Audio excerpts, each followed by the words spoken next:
সোমেই জামিনে মুক্তির শর্ত পূরণ হয়েছে এসএসসি দুর্নীতি মামলায় ধৃত পার্থ চট্টোপাধ্যায়ের। তবে তিনি কবে বাড়িতে ফিরতে পারবেন তা নিয়ে কিন্তু সংশয় ছিল, কারণ হাসপাতালে চিকিৎসাধীন ছিলেন তিনি। আদালতের নির্দেশ মিলতেই সবুজ সংকেত দিয়েছেন চিকিৎসকরা। ফলে আজ মঙ্গলবার ৩.৫ বছর পর নাকতলার বাড়িতে ফিরছেন পার্থ।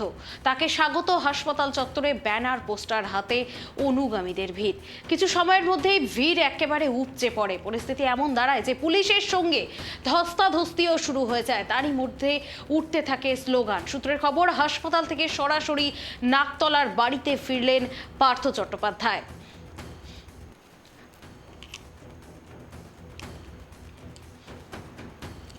আমাদের সঙ্গে টেলিফোন লাইনে যুক্ত হয়েছেন অধ্যাপক ঝন্টু বড়াই। ঝন্টুবাবু, আপনাকে কেটিভি বাংলায় স্বাগত। ঝন্টুবাবু, রীতিমতো ৩ বছর পর তিনি পার্থ চট্টোপাধ্যায় বাড়িতে ফিরছেন, ঠিক কি বলবেন? দেখুন, ফিরছেন বলতে তার জামিন হয়েছে, আইনের পরিভাষায় এটাই স্বাভাবিক। কিন্তু তার পুরোপুরি জেল মুক্তি হয়নি। চার্জশিট জমা পড়বে, প্রসিডিউরালি তিনি অপরাধী প্রমাণিত হলে পুনরায় তাকে জেলে যেতে হবে এবং শাস্তি পেতে হবে। এটা হচ্ছে টেকনিক্যাল অ্যাসপেক্ট। দ্বিতীয় যেটা আপনি লক্ষণীয় দেখুন, যে পার্থবাবু 3 বছর 3.5 বছর জেলে, কিন্তু তারপরেও তার অনুরাগীদের আবেগ একেবারে কোথাও যে একটু খামতি নেই এবং বাইক মিছিল করে তাকে আনা হলো, এটার মধ্যে কিন্তু আমি একটা অশনি সংকেত দিচ্ছি। তার মানে কি, এই মানুষগুলো তো শুধু তৃণমূলের অনুরাগী নন, এই মানুষগুলো এই সমাজেরই অংশ, আমাদের বাঙালি সমাজের, আমাদের সহনাগরিক বাঙালি। তারা একটা বড় অংশে বাঙালি এবং সবাই হয়তো বাঙালি। তার মানে কি, বাঙালি পশ্চিমবঙ্গের জনমানুষ দুর্নীতিটাকে পুরোপুরি অভ্যাসে পরিণত করে নিয়েছে। অর্থাৎ যেটা আমি বারবার বলছি, যে দুর্নীতি সব দলই করে, কিন্তু তৃণমূল যে কাজটা করেছে, দুর্নীতিটাকে প্রাতিষ্ঠানিক রূপ দিয়েছে, আইনে পরিণত করেছে। তাই দুর্নীতি করলে এখানে বড় পদ পাওয়া যায়। এবং এই বার্তাটাই কি এই অনুরাগীদের কাছে পৌঁছেছে যে এইবার পার্থবাবু বড় পদ পাবেন, পার্থবাবু আবার বিধায়ক হবেন, আবার মিনিস্টার হবেন, হয়তো দেখা যাবে আনফরচুনেটলি হলেও সত্যি যে এই এডুকেশন ডিপার্টমেন্টেই তিনি ঢুকবেন। তাহলে এই অনুরাগীরা কেন আসলো? কারণ ইন্টারেস্ট ছাড়া তো কাউকে ভালোবেসে আসতে পারে না।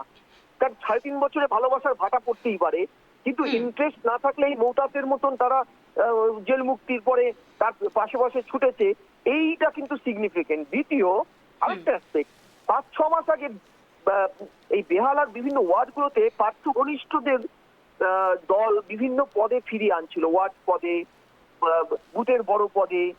তখন কিন্তু একটা সিগনিফিকেন্ট চেঞ্জ আমরা দেখেছিলাম, যে পার্থ জেল যাওয়ার সময় তার অনুরাগী, তার ঘনিষ্ঠ নেতাদের তৃণমূল প্রায় সরিয়ে দিয়েছিল। তারপরে তাদের আবার ফিরিয়ে আনার পিছনে কি লজিক একটাই, পার্থবাবু দল জানতেন, গতি প্রকৃতি বুঝে নিয়ে বা ভিতরে কোনো খবর ছিল যে ঠিক ভোটের আগে আগে পার্থবাবু জেল মুক্তি হবে, পার্থবাবুকে আবার ওখানে ভোটে দাঁড় করানো হবে, এবং সেই কারণে গুটিটা গোছাচ্ছে দল, যাতে পার্থবাবু এসেই রাজনীতির প্রেক্ষাপটটা আবার শুরু করতে পারে। এই পার্টটা। চতুর্থ হচ্ছে ইডি সিবিআই তাহলে কি ওকালতি করলেন? এত বছরে এত কাঠখড় পুড়িয়ে, এত বাইক নষ্ট করে, এত প্রোগ্রাম করে আমরা আখিরে শূন্য হাতেই দাঁড়ে ফিরলাম, কবির ভাষায় শূন্য হাতে ফিরি দাঁড়ে। ঠিক আছে, এই যে প্রেক্ষাপট, অর্থাৎ সার্বিকভাবে পার্থবাবুর এই আপাত জেল মুক্তি, এটা কিন্তু একটা বার্তা দিল এই বেকার যুবক সমাজকে, যে তাদের উপরে যে অন্যায় করেছে এই লোকটি দলের মদতে, দলের ক্ষমতায় আসীন হয়ে, তার হয়তো সমাধান এরা আর পাবে না। কারণ দেখুন, একে একে সবাই, আপনি সুবিদেশ বাবুও কালকে one of the king maker of the এই ক্রিমিনাল কনস্পিরেসি, তিনিও কালকে আজকে মুক্তি পেয়েছেন। অর্থাৎ ষোলকলা কিন্তু পূর্ণ হলো। আর বোধহয় চাকরি দুর্নীতির সাথে যুক্ত কেউই জেলের ভিতরে রইল না, সবাই আপাতত মুক্তি পেল। আচ্ছা ঝন্টুবাবু, এই যে পার্থ চট্টোপাধ্যায়ের এই জামিন 2026-এ কি প্রভাব ফেলতে পারে বলে আপনি মনে করছেন? 26-এ এরা কিন্তু চুপচাপ বসে থাকবে না বাবু সোনার মতন, এরা দলের একটি ভূমিকায় থাকবে, এদের প্রভাব আছে। শুধু এরা দলের হয়ে সার্ভ করবে না, এরা কিন্তু তলে তলে উইকনেসদেরকে ট্যাম্পার করে তাদের বিরুদ্ধে যে দুর্নীতিগুলো কেস চলছে এগুলোকে প্রভাবিত করবে। অর্থাৎ দুটো ক্ষেত্রেই তৃণমূল কিন্তু, আমি মনে করি আশাবাদী যে এরা তৃণমূল বেনিফিটেড হবে। কারণ মানুষ আর এগুলো দেখতে অভ্যস্ত, মানুষ আর এগুলো নিচ্ছে না, মানুষ বুঝে ফেলেছে কেন্দ্রে আসীন সরকারটির সাথে রাজ্যের যে গোপন সাংঘাতিক আঁতাত, তাতে তারা চিড়েচাপটা হবেই। তাই বরঞ্চ শাসক দলের কাছে থাকলে কিছু পাওয়া যাবে, ফলে সার্বিকভাবে তৃণমূলের লাভ হবে। অভিজিৎ বাবু তো বলেই দিলেন যে কেন্দ্রীয় নেতৃত্ব চাই না রাজ্যে পরিবর্তন, ওনার হতাশা তিনি প্রকাশ্যে বলেছেন। এবং আজকে যতদূর আমি শুনলাম যে আমাদের বিধানসভার স্পিকার পর্যন্ত তৃণমূলের নেতা বিমান মুখোপাধ্যায় পরিষ্কার বলে দিয়েছে, বিমান বন্দ্যোপাধ্যায় মুখোপাধ্যায় তিনি বলেই দিয়েছেন যে চাইলে অভিজিৎ বাবু তাদের দলে আসতেই পারে তৃণমূলে। অর্থাৎ বুঝুন কিভাবে এই জেল মুক্তিগুলো ঠিক ভোটের আগে করিয়ে নিয়ে মমতা ব্যানার্জি তার দলটাকে সুন্দরভাবে সাজিয়ে নিচ্ছেন। কারণ মমতা ব্যানার্জির খাতায় কলমে কিন্তু দুর্নীতিগ্রস্তদের আলাদা একটা সম্মান আছে, তাই দুর্নীতি করলে এখানে বড় পদ পাওয়া যায়। পুলিশের মা বোনকে ধর্ষণ করার কথা বললে বড় পদ পাওয়া যায়, এও তাই হবে। আমার আশঙ্কা পার্থবাবু না ভোটে জিতে বিধানসভায় ফিরে এসে আবার শিক্ষামন্ত্রী হন। এটা হলে, এবং ইন্টারেস্টিং কোয়াইট, পার্থবাবুর আজকে এই মুক্তিটা হয়েছে আজকে ন্যাশনাল এডুকেশন ডেতে। এই ন্যাশনাল এডুকেশন ডে, জাতীয় শিক্ষা দিবসের দিন, এই জেল মুক্তি অন্তত শিক্ষার জলাঞ্জলি দেওয়া একটি লোকের যে একটা কলঙ্কিত অধ্যায়কে আরো কলঙ্কিত করলো সমাজে, আমাদের রাজ্যে, এটাই আবার প্রমাণ করলো। কি বলবো বলুন, হতাশায় ভুগছি, হতাশা আঁকড়ে ধরছে আমাকেও। ধন্যবাদ ঝন্টুবাবু আমাদের সঙ্গে থাকার জন্য। ইতিমধ্যেই সময় জামিনে মুক্তির শর্ত পূরণ হয়েছে এসএসসি দুর্নীতি মামলায় ধৃত পার্থ চট্টোপাধ্যায়। তবে তিনি কবে বাড়িতে ফিরবেন তা নিয়ে কিন্তু রীতিমতো সংশয় ছিল। অবশেষে কিন্তু ঘরমুখো প্রাক্তন শিক্ষামন্ত্রী পার্থ চট্টোপাধ্যায় প্রায় 3.5 বছর পর এবার কিন্তু জেল মুক্তি হলো পার্থ চট্টোপাধ্যায়ের।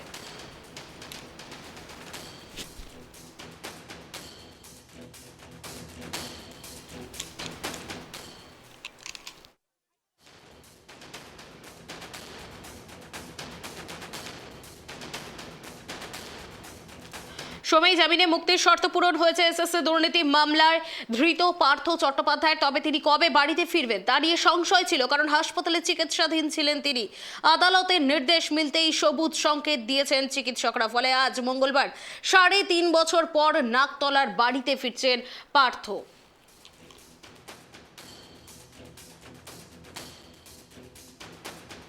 লাইনে যুক্ত হয়েছেন তৃণমূল নেতা দেবব্রত রায়।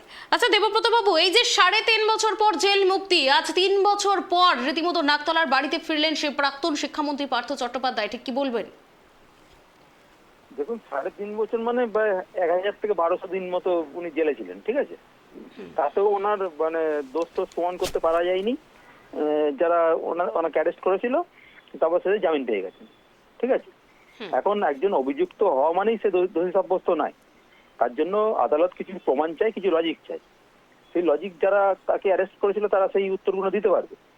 এখন কেউ যদি দোষী হয়, আমাদের কোনো অভিযোগ নেই, আদালতে তার যা শাস্তি হবে নিশ্চয়ই হোক, কিন্তু কোনো কাউকে বিনা বিচারে তাকে আটকে রাখা মোটেই অনুচিত নয়, এটা সংবিধান বিরোধী। এবার দেশের আইন যেটা বলবে সেটা হবে। যদি দোষী হয়, আমাদের স্বরাষ্ট্রমন্ত্রীও 83 দিন জেল খেটে এসেছিলেন, তাকে ক্লিন চিট পেয়ে তো সময় লাগবে, সে নিজেকে নির্দোষ প্রমাণ করেছেন, বেরিয়ে গেছে। এবার যেটা বার্তা দেশের আইন যেটা বলবে সেটাই হবে, এরপর নতুন করে কিছু করার নেই। আর এটা নিয়ে নতুন করে রাজনীতি করাও ঠিক না। ধন্যবাদ দেবব্রতবাবু আমাদের সঙ্গে থাকার জন্য। সময় জামিনে মুক্তির শর্ত পূরণ হয়েছে এসএসসি দুর্নীতি মামলায় ধৃত পার্থ চট্টোপাধ্যায়। তবে তিনি কবে বাড়িতে ফিরবেন সে বিষয়ে কিন্তু সংশয় ছিল। এবার অবশেষে কিন্তু ঘরমুখো জামিনে মুক্ত পার্থ চট্টোপাধ্যায়। প্রায় 3 বছর পর কিন্তু তিনি বাড়িতে ফিরছেন। 3.5 বছর পর নাকতলার বাড়িতে ফিরছেন পার্থ চট্টোপাধ্যায়। তাকে স্বাগত হাসপাতাল চত্বরে ব্যানার পোস্টার হাতে অনুগামীদের ভিড়। একেবারে কিছু সময়ের মধ্যেই কিন্তু ভিড় একেবারে উপচে পড়ে। পরিস্থিতি এমন দাঁড়ায় যে পুলিশের সঙ্গে ধস্তাধস্তিও শুরু হয়ে যায়। তার মধ্যে উঠতে থাকে স্লোগান। সূত্র মারফত যেমনটা জানা যাচ্ছে, হাসপাতাল থেকে সরাসরি নাকতলার বাড়িতে ফিরলেন পার্থ চট্টোপাধ্যায়। 3.5 বছর পর কিন্তু জেল মুক্তি হলো পার্থ চট্টোপাধ্যায়ের। এই মুহূর্তে আমাদের সঙ্গে টেলিফোন লাইনে যুক্ত হয়েছেন বিজেপি নেত্রী রুবি মণ্ডল। রুবি দেবী, আপনাকে কেটিভি বাংলায় স্বাগত। এই যে সৌম্যই আজই হচ্ছে রীতিমতো জামিন পেলেন, জেল মুক্তি হলো পার্থ চট্টোপাধ্যায়ের, একেবারে 3.5 বছর পর তিনি বাড়ি ফিরলেন, ঠিক কি বলবেন? এমনকি তাকে অনুগামীরা পর্যন্ত স্বাগত জানাচ্ছে। দেখুন, একজন চোর ফিরেছে, প্রথম কথা জামিনে পেয়েছে মুক্তি। উনি কিন্তু একদম ক্লিন চিট পাননি। তো সুতরাং চোর চোরই হয়, এবং কিভাবে যে শিক্ষার যে দুর্নীতি হয়েছে এটা যে মাকড়সার জালের মতো কিভাবে ছড়িয়ে গেছিল সেটা আমরা সকলেই জানি। আর এই দুর্নীতির জন্যই কিন্তু 26,000 মানুষের কিন্তু প্রায় চাকরি চলে যায় অবস্থা হয়ে গেছিল এই দুর্নীতির জন্য। সুতরাং মানুষকে ভুলে গেলে হবে না, ইনি চোর এবং ইনি চুরি করেছেন বলেই আজকে শিক্ষা ব্যবস্থার এরকম করুণ হাল কিন্তু আমরা দেখতে পাচ্ছি। প্রায় 8,000 ওপরে, 8,500-এর ওপরে স্কুল বন্ধ হয়ে গেছে। স্কুলগুলোতে কোনো স্কুল আছে 3,000 কত স্কুল আছে যেখানে একজন করে শিক্ষক, 6,000 কত স্কুল আছে যেখানে স্টুডেন্ট নেই। সুতরাং আজকে যে শিক্ষার যে হাল যেখানে চলে গেছে এই দুর্নীতির কারণে, এই শিক্ষামন্ত্রীদের দুর্নীতির কারণে, সেটা কিন্তু আমাদের ভুলে গেলে হবে না। আগামী দিনে এটা আমাদের মাথায় রাখতে হবে এবং চোরকে চোরের জায়গাতেই রাখতে হবে, চোরকে মাথার উপর বসালে হবে না। এবং আচ্ছা রুবি দেবী, এই যে 2026-এর বিধানসভা নির্বাচনের আগে যে পার্থ চট্টোপাধ্যায়ের যে জামিনে যে মুক্তি হলো, এটাতে ঠিক কতটা প্রভাব পড়তে পারে কি মনে হচ্ছে আপনার? প্রভাব কি পড়বে? তৃণমূল একটা দুর্নীতিগ্রস্ত দল, সুতরাং এই দল আবার পুনরায় এদের টিকিট দেবে কিনা সেটা আমরা নিয়ে আমাদের মাথা ব্যথা নেই, কারণ এটা তো চোরের দল, দুর্নীতির দল, ধর্ষকদের দল, সন্ত্রাসের দল। সুতরাং এই দল কাকে কি টিকিট দেবে না দেবে সেই নিয়ে মাতামাতি নেই, কিন্তু সাধারণ মানুষের উদ্দেশ্যে একটাই কথা বলবো, চোরকে চোরের জায়গাতেই রাখা উচিত, চোরকে মাথায় তুলে দেওয়া উচিত না। এই জন্যই 130তম সংশোধনী যে সংবিধানটা করা হয়েছিল সেটা কিন্তু অত্যন্ত জরুরি ছিল, কারণ এই চোরেরা যখন মেন জায়গায় বসে থাকে না তখন আবার পুনরায় সেই জায়গায় বহাল হওয়ার চেষ্টা করে এবং এদের এগেনস্টে, এবং এরা সেই জায়গায় থেকে সম্পূর্ণ প্রমাণ লোপাট করতে খুব খুব খুব সহজে সম্পূর্ণ প্রমাণ লোপাট করে ফেলে।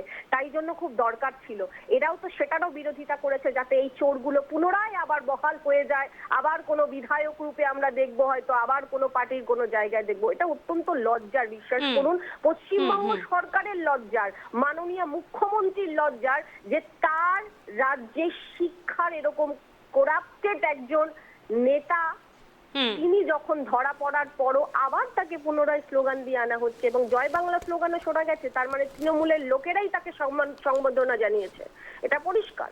জয় বাংলা স্লোগান তৃণমূলের মুখে শোনা যায় এবং সেই স্লোগানই আজকে শোনা গেছে। সুতরাং এটা বোঝা যাচ্ছে তৃণমূল কোনো একটা ঝান্ডা ছাড়া কোনো রকম ভাবে তাকে স্বাগতম জানাচ্ছে। এটা লজ্জা না? মুখ্যমন্ত্রী মমতা বন্দ্যোপাধ্যায়ের লজ্জা, যেরকম একটা চোরকে স্বাগত জানাচ্ছে, এটা লজ্জা, অত্যন্ত লজ্জা, সারা পশ্চিমবঙ্গের মানুষের লজ্জা। ধন্যবাদ রবি ম্যাডাম আমাদের সঙ্গে থাকার জন্য। যে ছবি আপনারা ইতিমধ্যে দেখতে পাচ্ছেন, ছবি কিন্তু জামিনে মুক্তির শর্ত পূরণ হয়েছে এসএসসি দুর্নীতি মামলায় ধৃত পার্থ চট্টোপাধ্যায়। তবে এবার রীতিমতো 3.5 বছর পর কিন্তু তিনি বাড়ি ফিরলেন, নাকতলার বাড়িতে ফিরেছেন পার্থ চট্টোপাধ্যায়। তাকে স্বাগত হাসপাতাল চত্বরে ব্যানার পোস্টার হাতে অনুগামীদের একেবারে ভিড় উপচে পড়ছে। কিছু সময়ের মধ্যে ভিড় এতটাই বেশি হয়ে যায় যে পরিস্থিতি এমন দাঁড়ায় যে পুলিশের সঙ্গে রীতিমতো ধস্তাধস্তিও শুরু হয়ে যায় এবং জয় বাংলা স্লোগানে কিন্তু পার্থ চট্টোপাধ্যায়কে কিন্তু স্বাগত জানিয়েছেন তার অনুগামীরা। যেমনটা জানা যাচ্ছে যে হাসপাতাল থেকে সরাসরি নাকতলার বাড়িতে ফিরেছেন পার্থ চট্টোপাধ্যায়। অবশেষে ঘরে ফিরলেন জামিনে মুক্ত পার্থ চট্টোপাধ্যায়। প্রায় 3.5 বছর পর জেল মুক্তি হলো পার্থ চট্টোপাধ্যায়ের। একেবারে জেল থেকে রীতিমতো 3.5 বছর পর কিন্তু নাকতলার বাড়িতে ফিরেছেন পার্থ চট্টোপাধ্যায়।